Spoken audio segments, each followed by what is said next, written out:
கத்திரிக்காய் பஜ்ஜி எப்படி செய்கிறதுன்னு பார்க்க போகிறோம். அது வந்து சாப்பாட்டுக்கும் நல்லா தான் இருக்கும், டிஃபனுக்கும் நல்லா இருக்கும்.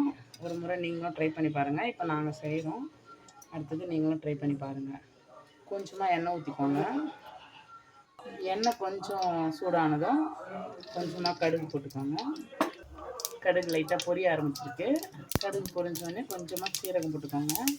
சீரகம் ஆப்ஷன் தான். சீரகம் வந்து ஜீரண சக்தியை தரும், அதனால தான் சீரகம் யூஸ் பண்ணுறோம். நீங்களும் போட்டுக்கோங்க.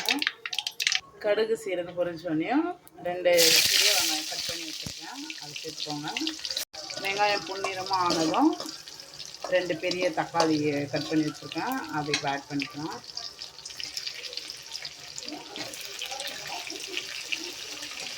லைட்டாக கலந்து விட்டுக்கோங்க.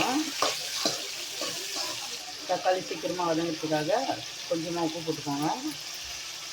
கொஞ்சமாக மஞ்சள் தூள் ஆட் பண்ணிக்கோங்க.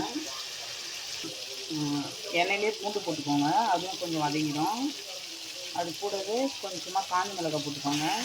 காஞ்ச மிளகாய் எதுக்கு போடுறோன்னா கொஞ்சம் ப்ரௌன் கலரில் இருக்கும், இல்லைன்னா நீங்கள் க்ரீன் சில்லி கூட போட்டுக்கலாம்.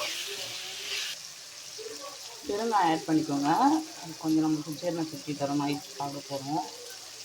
கத்திரிக்காய் வந்து இதெல்லாம் வதங்கிறதுக்கு அப்புறமா கட் பண்ணுங்கள், ஏன்னா ஒரு மாதிரி கலர் மாறிடும். உடனே கட் பண்ணி அதை சேர்த்து லைட்டாக எண்ணெயிலே வதக்கிக்கோங்க. இது நல்லா வதங்கினதுக்கப்புறமா புளி வந்து ஒரு குட்டி நெல்லிக்காய் சைஸ் போட்டுக்கோங்க. புளி வந்து உங்கள் வீட்டு புளிப்புக்கு ஏற்ற மாதிரி. இது எங்கள் வீட்டில் வந்து அதிகமாக புளிப்பு சாப்பிட மாட்டாங்க, அதனால் நாங்கள் கொஞ்சமாக போட்டுருக்கோம். உங்கள் வீட்டுக்கு ஏற்ற மாதிரி நீங்கள் போட்டுக்கோங்க. எண்ணெயில் வதங்கினதும் ரொம்ப தண்ணியெல்லாம் ஊற்றணும், அது எண்ணெயிலே தான் ஃப்ரை ஆகணும். சும்மா கொஞ்சமாக தண்ணி ஊற்றிக்கோங்க. அது எதுக்குன்னா அது கொஞ்சம் லைட்டாக வேகிறதுக்காக. அது வெந்த உடனே அதை இன்னொரு பேனில் மாற்றி லைட்டாக கடைஞ்சிக்கோங்க. அவ்வளோதான், கத்திரிக்காய் பஜ்ஜி ரெடி. தேங்க்யூ.